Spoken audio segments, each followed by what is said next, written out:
see how this works with the rain coming down.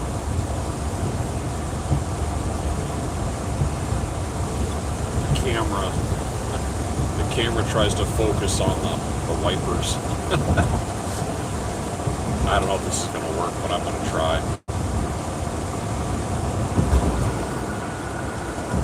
See if anybody's bored out of their skull.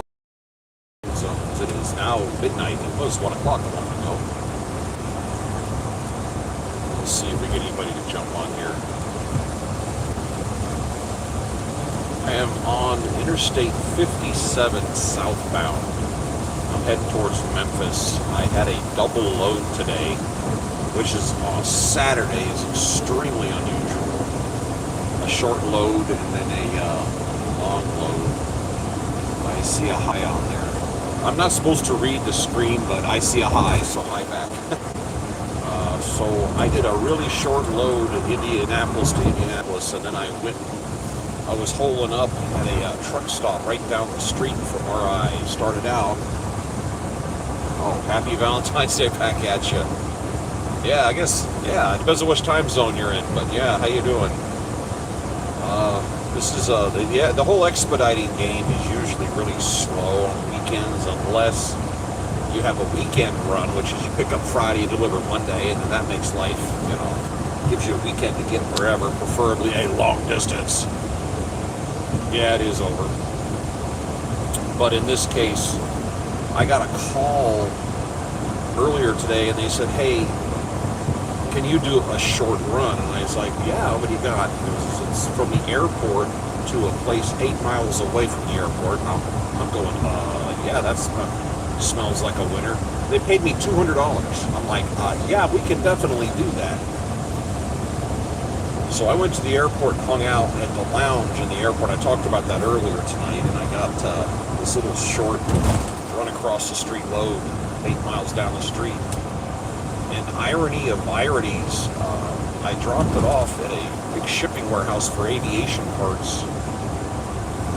And I drove 2 miles down the road, found a good place to park my van, put up my blinders, got all set up to go to bed, go to jump in the shower. And I'm waiting in line. I got my little app on my phone, and I'm waiting in line for a shower, and they call me, and I'm like, ooh, we got something for tomorrow. Nope, we got something for tonight. So I had to cancel that, and I went right back to the place I had dropped off at 2 miles away, and they gave me more aircraft parts, and now I'm going down to the town of, oh God, something, it's like Bentonville or something. It's a town just south of Memphis.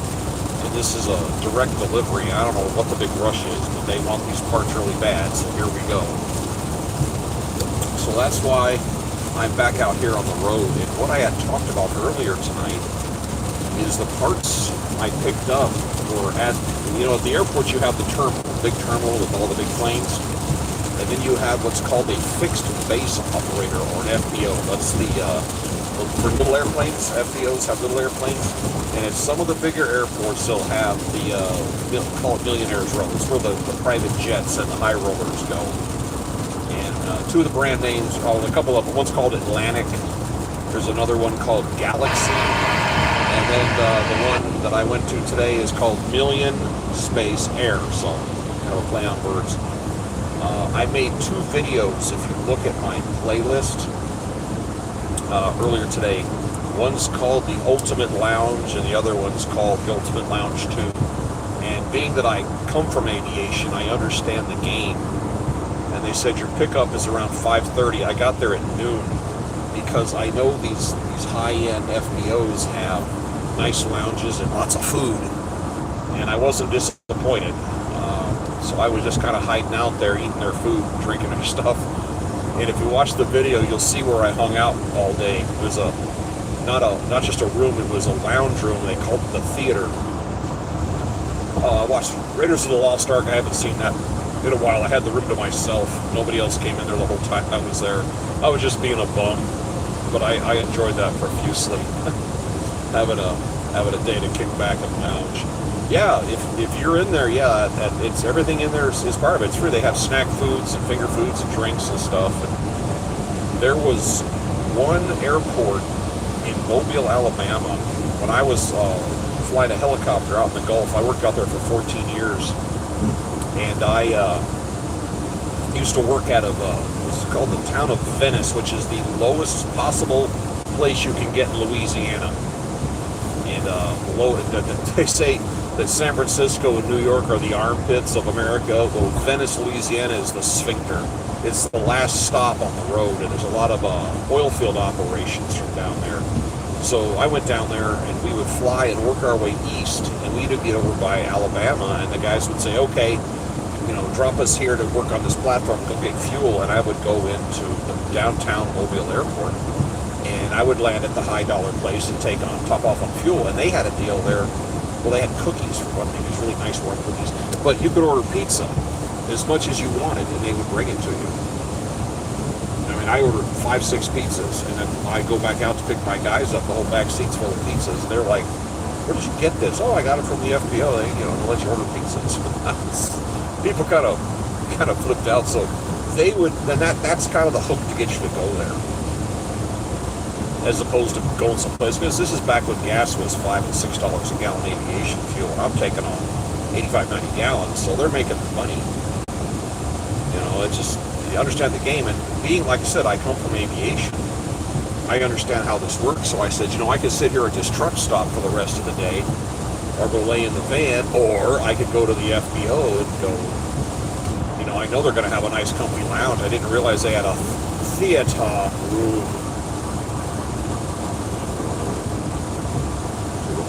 Also, trucker and his wife. So, I don't have my wife actually did drive truck many years ago, but not now. This is just me.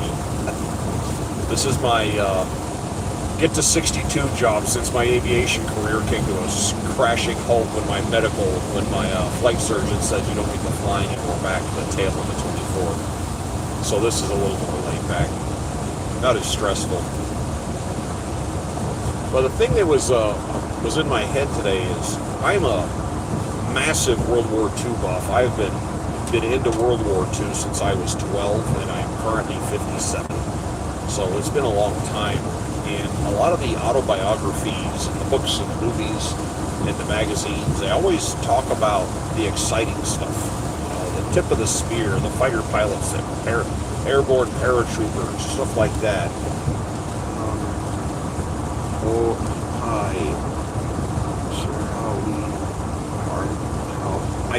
I'm having a hard time seeing this small print. How are we? We are currently on Highway 57, Interstate 57. I left Indianapolis and I'm heading to a little town on the other side of Memphis in Mississippi, right across the street there, called Batesville or Bentonville or something like that. But I'm on 57 southbound, and I think I'm still in Illinois right now. But like I said, the autobiographies and the movies and everything talks about the exciting stuff, and it doesn't talk about the mundane. And there's a lot of people difference from other vehicles because you're smarter than the eye. Oh, stop it. I'm an idiot. I've had my moments. I tell people stuff. Everybody likes to come on here and toot their horn. Oh, let me toot my horn for a second. When I was a warrant officer in the Army, I was stationed in Colorado Springs at Fort Carson, and one day we were sitting around doing a whole lot of nothing, and I was flipping through a manual. This is in 1990, and it said, I got to a page that said the Army Astronaut Program, and I went, yeah, right. And I read through it, and I looked at the qualifications, and you got to be this age, you got to be at least a warrant officer, and you got to have a flight physical, and you got to. I read it, and I went, based on this paperwork, I'm actually qualified to apply for the Army Astronaut Program, and this is pre-internet days. So, as a joke, I went over and I took the page on the copier machine, just ran a copy with the application, and I filled it out in mail. And mail, that's the thing you put paper in and a stamp and it goes to the post. Yeah, forget it. Anyway, I mailed it to this address it was on it, and I kind of forgot about it. And about a month later, I get a note in the mail from NASA that comes to the unit, and our trip commander calls me in and goes, "What the heck is this?" And I went, "Oh, wait a minute." I open it up, and it's an invitation to be interviewed for NASA. And he's looking at me, and I'm looking at me going, "I'm an idiot." And he goes, go to the thing." I went, "Okay." I get in my car, and I drive the other side of Colorado Springs where the Air Force Academy is. I pulled up to the front gate, and I said, "Where? I got this letter to go see a NASA thing." And they said, "Oh yeah, it's back over there, back building number 732 or whatever." I'm like, all right. I drive back, and it's this little building. I walk in with this letter in my hand, and I said, "I got an invite." She goes, "Oh yeah, what's your name?" And I said my name. The woman says something to the guy in the back room, and the guy comes walking out, and he's got a file on me, which I thought was weird. But he had this file, and he walked around the corner, and he said, "Okay," and he looked up at me. And as soon as he laid eyes on me, he said, "Whoa, how tall are you?" And I said, 6'4". And he goes, "You're out." They only make spacesuits and pressure suits from between 5 foot, and I think he said 5'8". So there's the height envelope you get to deal with. So that was my interview at NASA. Now, don't get me wrong, I'm a complete freaking moron, so I never would have survived that. But it was fun to get invited for the interview. Even though it wasn't going to happen. But it was fun. But back to the World War II thing. I have been studying World War II since I was a kid. I have gobbled up every piece of literature. I chase World War II museums. I like documentaries. World War II folks were my favorite. They were the age I am now when I was a kid.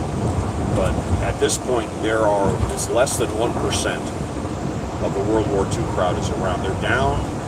They were losing 1,000 a day were dying there for a while. Now it's down to 300, and I think the last number I saw was 60,000 total of them. 16 million people who served in the military. There's only in World War II. There's only 60,000. So they're pretty much.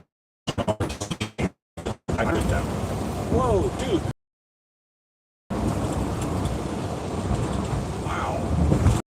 Was a whole lot closer than I wanted it to be. But like I said, they always focus on the exciting parts of things, but it's the mundane things that were important to the war also. It was, a giant, everybody was a link in the chain. And I met a guy many years ago, and he spent all of World War II driving a bus in Kingman, Arizona, and he was almost embarrassed by it. And I said, "Why? What's the problem?" And he was in what was called the Army Air Force at the time, and he said that they would deliver. He took flight students. I think it was Kingman. I think it was the B-17 bombers, but he would fly. He would drive the student pilots to the flight line and then bring them back and take them to their classes and stuff. I've done that when I was in flight school. We had bus drivers. There were civilians during the war, and he was like, it wasn't combat. It wasn't this. I said, "Dude, did you get all your students to the flight line like you were supposed to?" And he says, "Yeah." "Did you get them all to their classrooms on time?" It's like, "Well, yeah." "Did you lose anybody in the process?" It's like, "Well, no." "Did you keep the bus operational? Did you get a flat tire? Did you run out of gas? Did you ever get broke down?" He's like, "No." And I said, "Okay, you did your part. That was necessary. You don't have to be the tip of the spear, but you're part of the spear. You did what you needed to do."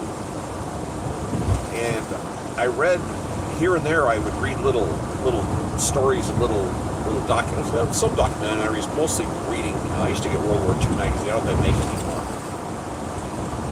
There was a guy that spent the entire war in Greenland, on the southern side of Greenland, and what he did was refuel aircraft.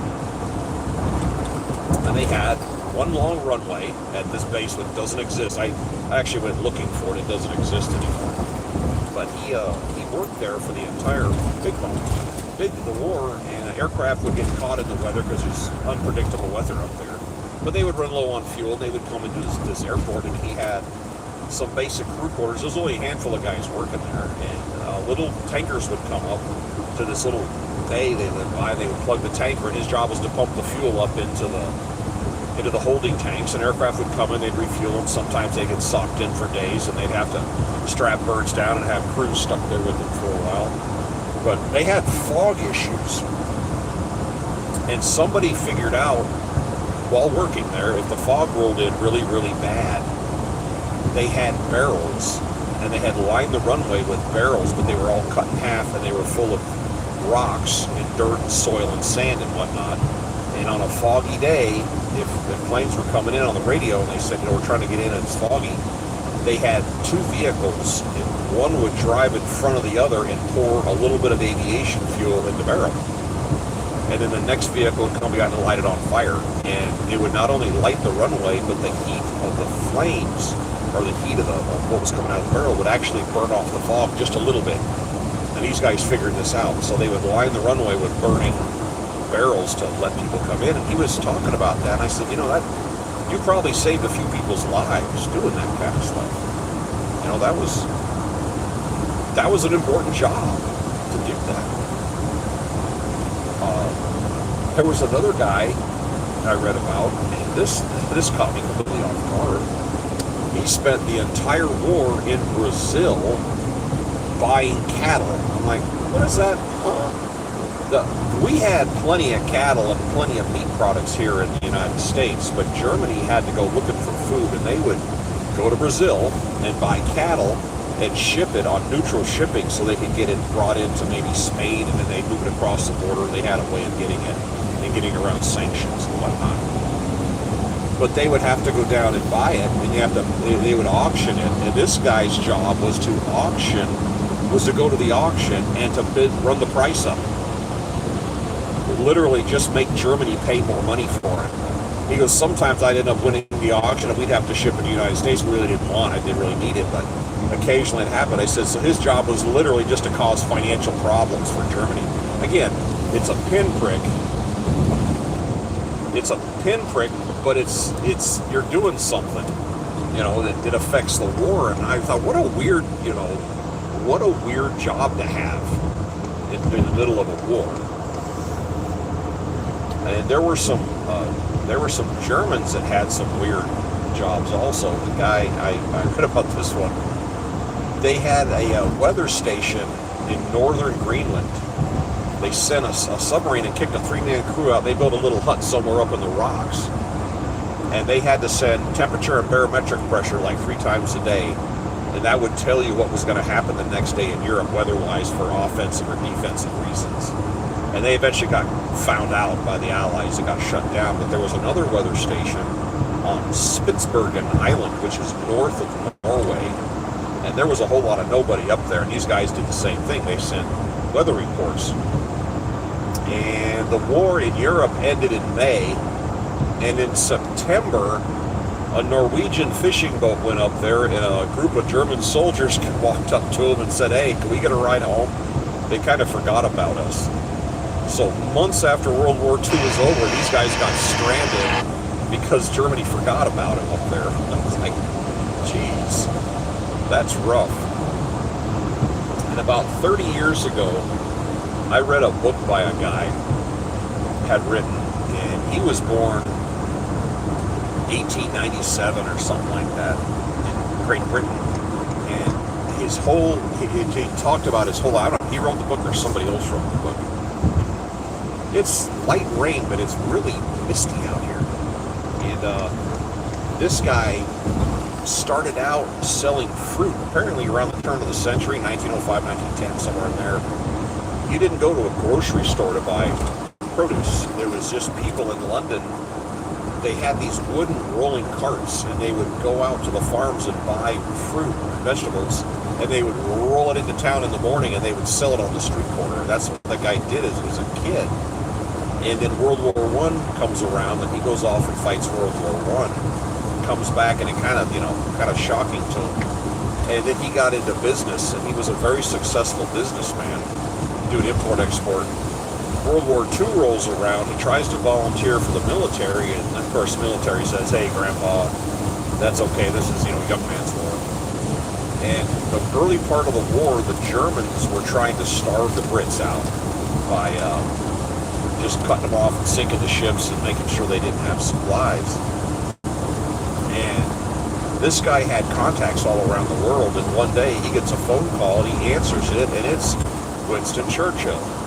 And Winston Churchill calls him by his name, and he says, would you come down to 1 Downing Street? I'd like to talk to you. Well, when the Prime Minister of Great Britain calls you at your house and tells you to come around, you might want to come around. So he goes down and talks. He goes down and says, I'm here to see the Prime Minister. He called me. And they're, no, come on in.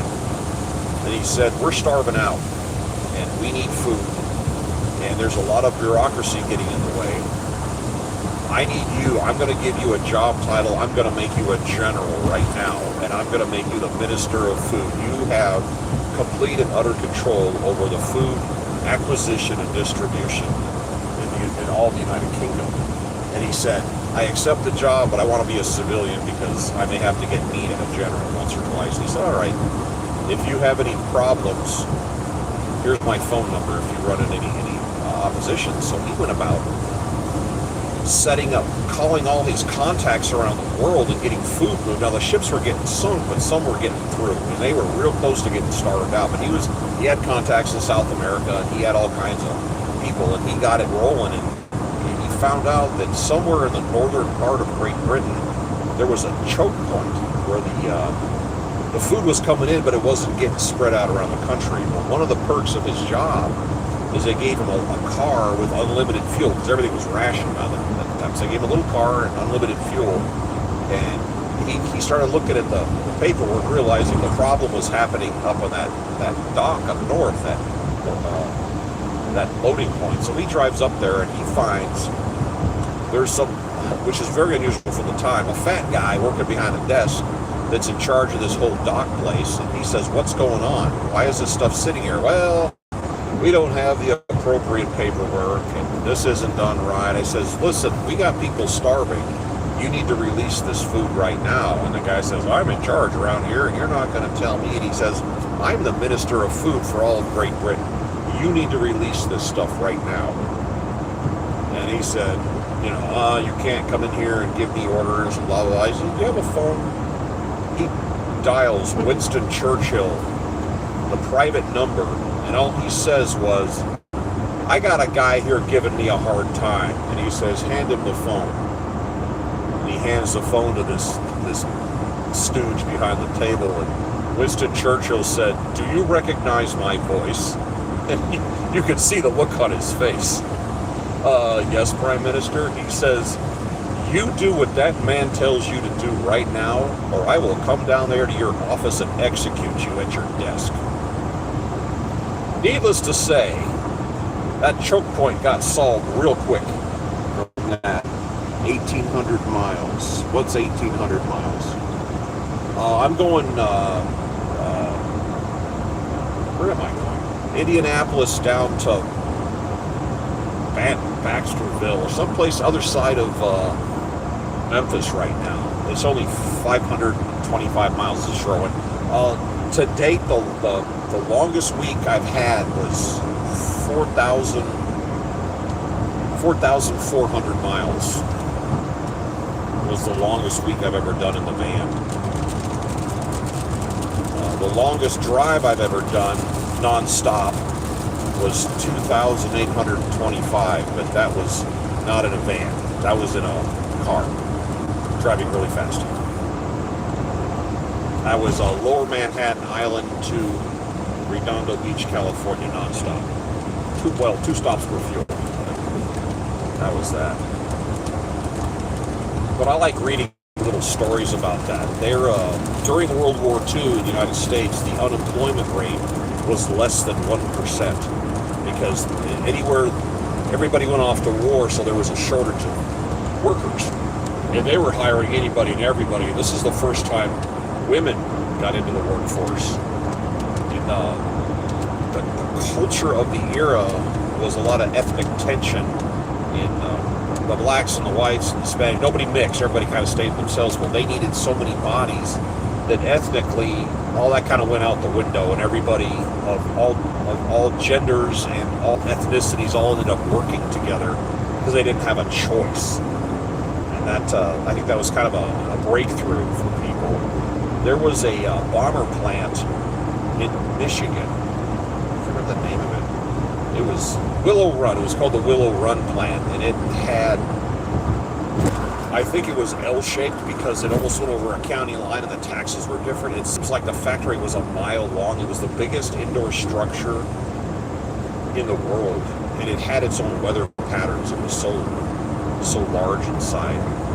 And they were built B-24 bombers, and the factory was set up where these bombers were lined up, and then one of the workers said, if we turn all these aircraft at a 45-degree angle, we could fit more in here like puzzle pieces. And they said, you're right, and the whole assembly line got twisted, and it fit more aircraft in. And at the peak of their production, they were kicking out a finished bomber every 63 minutes, which is mind-boggling. They could do that. But the wing inside of a B-24 is shockingly wide. You get inside of it, you and I can't stand up in it, but there's a lot of real estate in there. And the finishing touches on the aircraft, there's wing spars inside there where there's holes. You have to climb through it, hook up the last pieces of wire and everything. And some guy said, hold on a second, and he found a talent agency or something that had new midgets, literally midgets, and they had a whole crew of midgets that would work inside the wing because they could fit. They had the ability to maneuver inside there and do the job faster. So they had a whole crew of these guys. They were just the finishing wing guys, and everybody loved having them because it sped the process up. And it's like other plants, this got standardized. They ended up going to, back then they had, when someone was retarded, now they live in the home, but back then they would institutionalize them.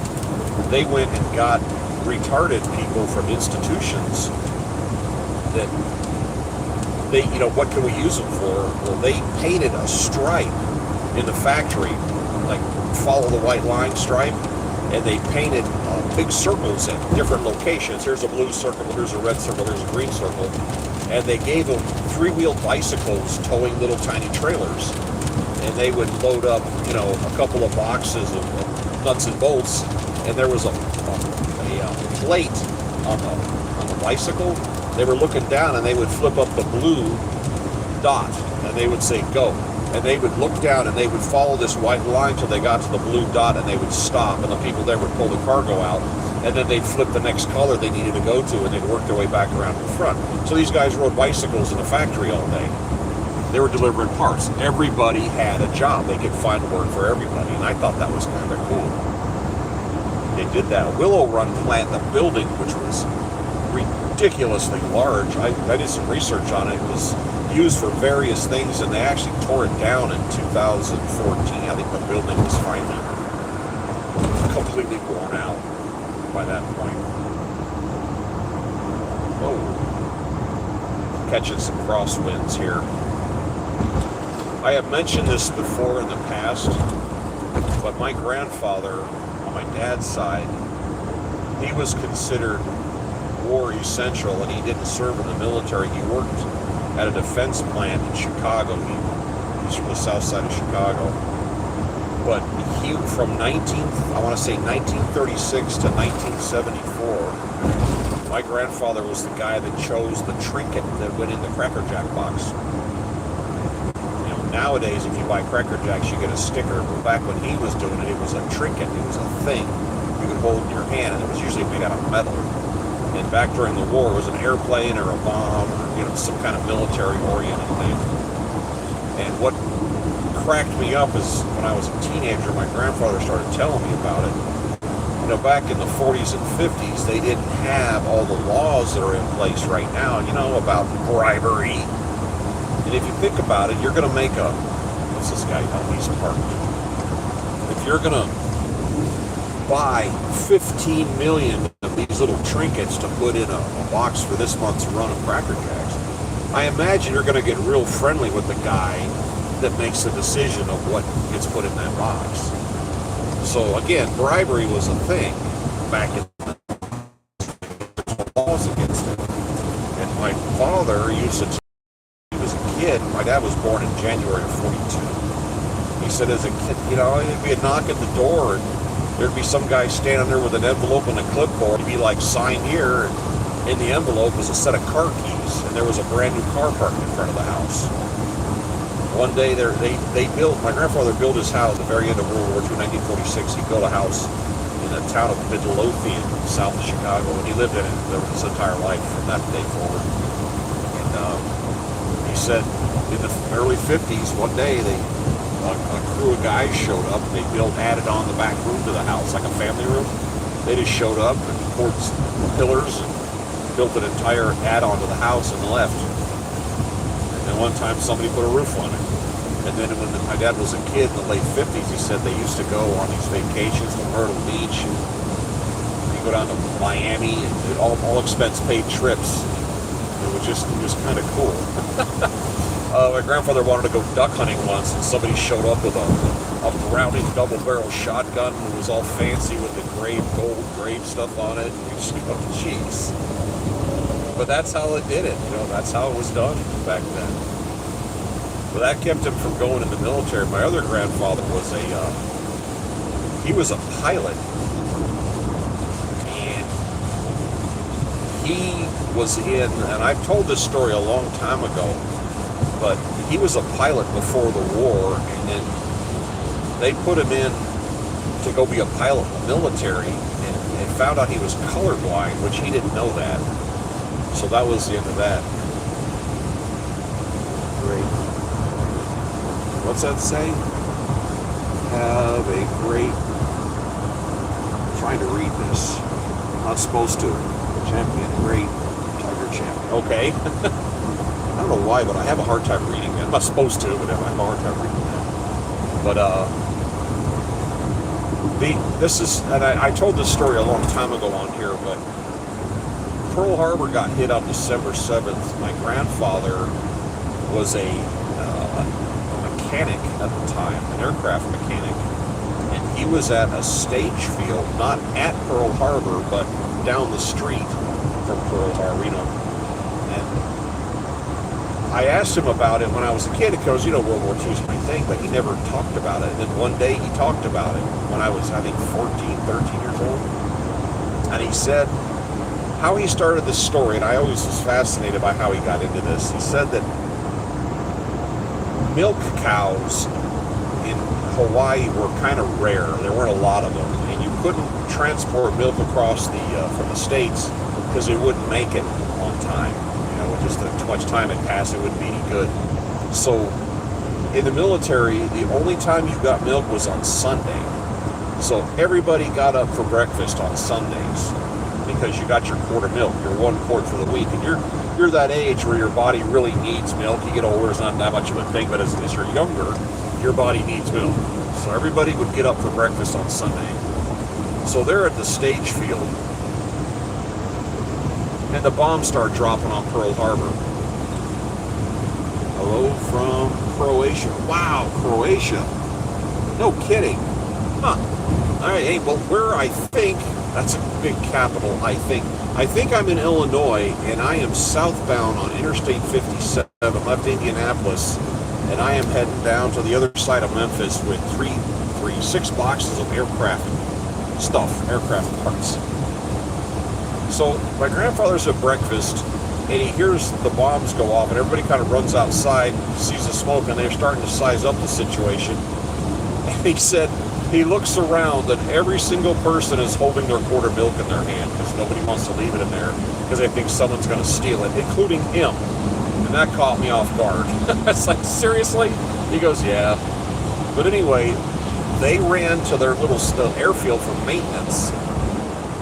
And there's aircraft in various states of disrepair, and they had a weapons locker and an ammunition locker. There's like a bunker, and the guy got the keys, got the weapons locker open, but the guy with the keys to the ammunition locker, turns out, had him in his pocket. He was passed out drunk in Honolulu. So they've got weapons with no ammo. And they're standing there trying to figure out what are you going to do, and this is where ingenuity comes in. They got this vehicle that's been in the military since the origins of the universe, it's a 2.5-ton truck, better known as a deuce and a half. Well, they used the deuce and a half key and drove through the wall of the bunker. The guy just came around the corner blowing the horn. Everybody stood back and they smashed into the side of the bunker. They said, it's open now. And two of the smaller guys climbed through the hole and started breaking down ammo and throwing it out the holes. So they mounted 30 caliber and 50 caliber machine guns on whatever they can mount them on.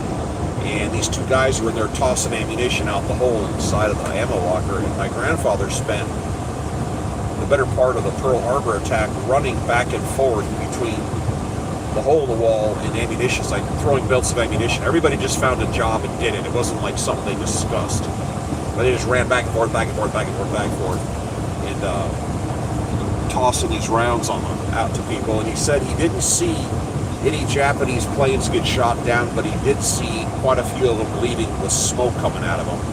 And chances are, if you're smoking, you're not going to make it another 200 miles. That means you're burning oil and you're losing stuff. That's one of those signs. So my grandfather's talking about this, and he's talking about the aftermath, and he was kind of, and he got quieter, and he started talking slower. And he only talked about this once. He died in 1995. He was 79 years old. And the one thing he said, and he paused, and mind you, I think I was 14 or 15, and he paused for a second, and he said, once the fires were out, they were using us to clean and try to straighten things up and pull things apart, and every once in a while they would find something dangerous. And then he gets quiet. He says there were ships upside down, battleships and whatnot, upside down at the docks, and he said you could hear people inside tapping, like underwater. You could hear it. It was reverberating. And he goes, and for whatever reason, they couldn't get to them. They didn't have the technology, or they didn't have the equipment on hand. Whatever it was, you couldn't get to them. And he goes, and we had to walk by that every day. And he said, and as we walked by it, nobody would look at each other. Everybody would just stare straight ahead and act like they can't hear that sound. Because the anguish of knowing there's somebody right down there, you can't help. And then he got quiet again. He said, and those taps went on till Christmas Day. December 7th till Christmas Day, these guys were down there trying to say, hey. And he said they didn't have the capabilities of getting to him. That's what really screwed him up about that. And that's why he never talked about it. And then that was the last time it was ever discussed. Anything about World War II from him was ever said. And my grandfather was a good guy. He was deadpan, but he was a good guy. He came back after the war in 1945, ran for town justice, and became a small-time judge. And he was the judge until he died in 1995, mainly because I don't think anybody else wanted the job. But he was a judge for 50 years, and no law degree. He just kind of knew how the world went around. I just got a kick out of that. I had like I was telling you, I used to get my World War II magazine, and I'm reading about a daylight airborne attack that happened in Western Europe. Not Arnhem, but it was past Arnhem. And they used to do, paratroopers used to jump out of airplanes, but you can only carry like 20 people on the old C-47s. They didn't have a lot of room, so the other way they would do it is they would have a glider.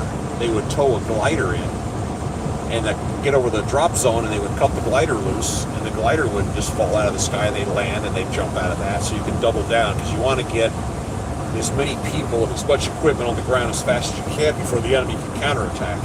Because, by design, the airborne attack is behind enemy lines.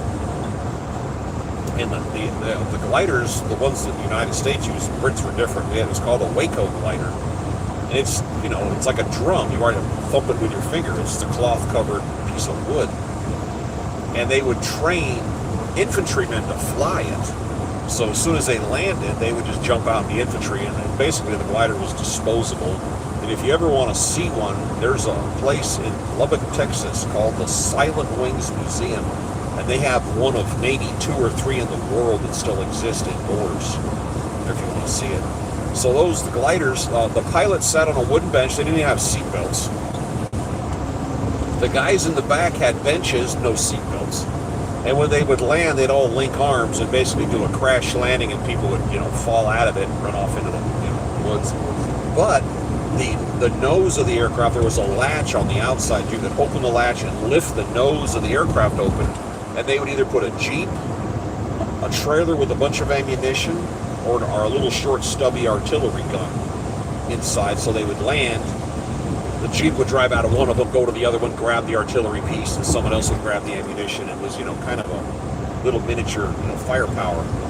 And I'm reading a story about a guy, and when he had a Jeep, all you could carry was the Jeep. You couldn't carry any passengers. Well, this guy was the Jeep driver, so he's in it. So they're coming into land, and the guy is sitting in the driver's seat of the Jeep as they're coming down, because he has nowhere else to sit. And he's getting, nervous, obviously, because they're coming in, because there's bullets flying everywhere and shells exploding. And again, this is in the magazine, read about it. And he wants to get on the ground, get the nose up, get out of here, and be done with. So he starts the Jeep, starts it up, and he's sitting there, the Jeep's strapped down. And he starts it, and they're coming in lower. He puts it in gear, because he's all excited to get out of there. And an anti-aircraft shell explodes under the front end of the glider, and it breaks the latch, and the nose pops open, and the two pilots fall out. They're like 20 feet off the ground, and they just fall out, disappear. They didn't get hurt. They fell into a grassy field. The shock wave slammed into him. It broke the straps, and it kicked him off the seat. So he dumped the clutch, and the Jeep shot out the opening. He did a 20-foot free fall and landed flat in a soft field. No worse for wear, and then the glider crashed. So here's the assault. You come in to do a landing, the pilots land first, the payload lands second, and the aircraft lands third. Just to keep it interesting. And I'm reading this is about 2002, I think, 2001, 2002. And it gives the guy's name, and he lives in the town I live in, north of Houston. This is back in the olden days when we had phone books. I open the phone book, and there's his name, and I call this guy's number, and some old guy answers, and he says, hello? And I said, did you ever go skydiving out of a glider in a Jeep? There's a long pause, and he goes, who is this? I said, I'm reading about you in a magazine. That little old man, I talked to him for 2.5 hours. That guy was a kick in the pants. Funny guy. I imagine he's long gone now, but we had the old cordless phones. I went to the phone guy when we talked to him. He was just a great old guy. I really enjoyed that conversation. But I've always liked my World War II people. They're kind of gone now, and that's sad. Ooh. Anyway. This is southbound 57. I do believe I'm in Memphis. I haven't seen a road sign here in a while, so I don't know what's coming up. It's been raining here pretty light, steady now for hours. This says I'm going to get there at 5:30. What time is it? 1 o'clock. It says I got 4.5 hours to get there, and this place I'm going to is open all the time, so I'm going to drop into the town. I think Baxter is the town? South of Memphis. It's like 2 towns down, 57. There's a Love's, and that's where I'm going to go hole up tonight. Get over for this guy. And again, back to my World War II magazine, there was a story I read that I really enjoyed. And it was about a guy. He was in the German army. In 1940, the Germans did an airborne assault, very disastrous, ultimately successful, but very disastrous and costly airborne attack on the island of Crete in the Mediterranean. And they captured the island, and then they immediately got turned into a backwater and really served no purpose going forward. But they pretty much burned up their airborne forces and never did it again. Can't do an 1,800-mile day. I don't want you. Okay, an 1,800-mile day? Is that all you've ever done? I drove from Lower Manhattan Island to Grand Junction, Colorado in 24 hours and 5 minutes. That's 2,012 miles. And I have driven nonstop from Lower Manhattan Island to Redondo Beach, California, which is 2,825 miles. I was on that thing. Which, coincidentally, was the Cannonball Run solo record for 4 years, by the way. Yeah, I wasn't a car. I was on a Volkswagen Bug, of all things. And no, I did not tell Avis that I drilled a hole in the trunk to run the fuel lines for the 32-gallon gas tank I had, and I forgot to mention it. I had that rental car for 10 days, and I put 6,800 miles on it. What about a motorcycle? The motorcycle record has, after I did my run, the motorcycle record came around. Somebody did one, and it jumped. It went 39, 37, 35, 32 was the time. Last one I knew was 32 something, a guy on an FJ 1100. The big record, there's two, basically there's three categories: team, solo, and motorcycle. Those are, and then there's a bunch of little subcategories for the Cannonball people make up, like the truck, or the diesel, or the mismatched hubcap, or I had an 8-track tape player in my car. Everybody makes up a category, but you got team, solo, and motorcycle. And then those are broken into two categories. There was there's COVID and non-COVID, because during COVID there was nobody on the road. And there were no cops, there was nothing. It was just a wide open free-for-all. Hold on a second here. Sal, keep left. All right. Or super, I think, separate. Yeah, it was a guy a few years ago. I saw a video of him. I used to be a part of that page. I don't do it anymore. I kind of faded away from it. I'd never seen this before. He's going at night, and he had an infrared camera on the front of his motorcycle, and he had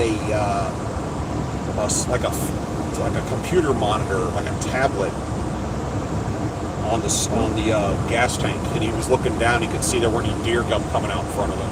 Yeah, the COVID runs. See, the COVID runs are a little different, and my run was in March of 2020, and it was right before the COVID thing happened.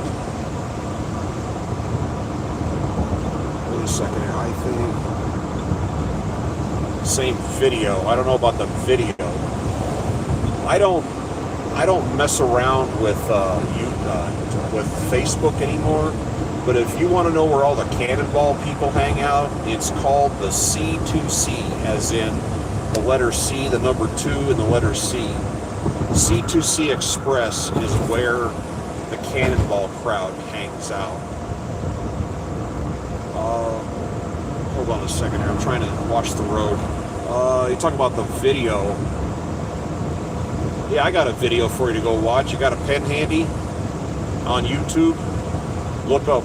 It's with period. Solo, period, rental, period, Cannonball, period. The background is red. There's a Volkswagen Bug, and there's a formerly fat guy standing there with his hands on his hips. That's the podcast I did on Switch Cars back in 22 about it. But my solo record held for 4 years, non-COVID. And there was a guy who did a run in a Mustang during COVID who claimed an impossible time. I mean, it was a doable time, but he lied. He basically made up his time, and he got caught using his own evidence. He was impossible. He's showing, there's a bunch of little things he did, and if you're a rookie and you've never done it before, you can make mistakes, but he didn't make mistakes. He'd done a couple of runs before. He intentionally tried to come up with an unbeatable time so he could be, important, but he got caught. It's kind of a shame. It's kind of a blemish on the community. But if you're wondering, I'm the guy with the Volkswagen Bug, the black Volkswagen Bug that did it. But that was right before COVID, so I had to still deal with traffic, which sucked. I got caught in a snowstorm in Utah, which sucked because everybody slowed down to 45 miles an hour. I'm trying to do warp 7. Yeah, I saw a video about the guy years ago about the guy with the motorcycle. I think he was wearing a diaper or something, which I didn't do that. I had a condom catheter. I had a condom catheter and a pee bag on the floor, which is really awkward when you're trying to refuel your car and drain a pee bag in broad daylight. That's a little bit awkward, standing there with your hand down in the trash can going, doo doo doo doo doo doo. Don't look at me. I'm just standing here with my hand in the trash, doing nothing. You see here, this is supposed to be 57. Hold on, I'm looking for a road up here. Yeah, but the guy, Doug was the guy with the Mercedes. He did a 27 something under normal circumstances, and then did a 25 something during COVID. And he had, they were into it for $100,000. They had some serious investment. They had spotters. They had everything. I had nothing. I had a high-end radar detector and 2 deer whistles. I didn't have any spotters. I didn't have anything. I was on my own. And then I found out to my horror that my rental car had a governor on it. It wouldn't go over 115 miles an hour. Because bugs will do about $1.30. Alright, let's see here. 57 south. Let me go back over here. I'm sorry, I'm watching my GPS. And I'm watching, yeah, that guy did an FJ. And the last motorcycle record way before the modern era was back in '83. A guy did it in like 42 hours, and that sat there for years and years and years.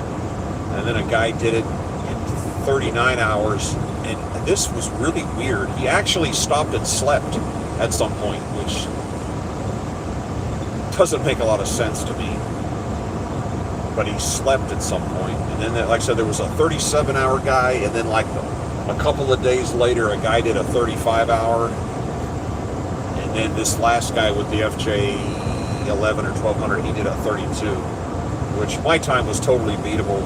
Subtract the snowstorm and the governor off the car, and there's a couple hours right there. I am totally beatable. But I broke the record that was set a couple years early. It was 34:33, and then I did a 34:04 was my time. Whoa, it got dark all of a sudden. Look at this. Damn. Okay. Well, I've been gnawing on your ear here for a while. Wow, this is kind of cool looking out here. But I'm going to let you guys go. I got to go back to listen to some jazz music. It keeps me awake here at night. I just wanted to check in, let you guys know what's happening. And I know people are overseas and different sleep schedules. It's 1 o'clock in the morning here. I just want to see who's up and about. I'll let you guys go. Catch you later.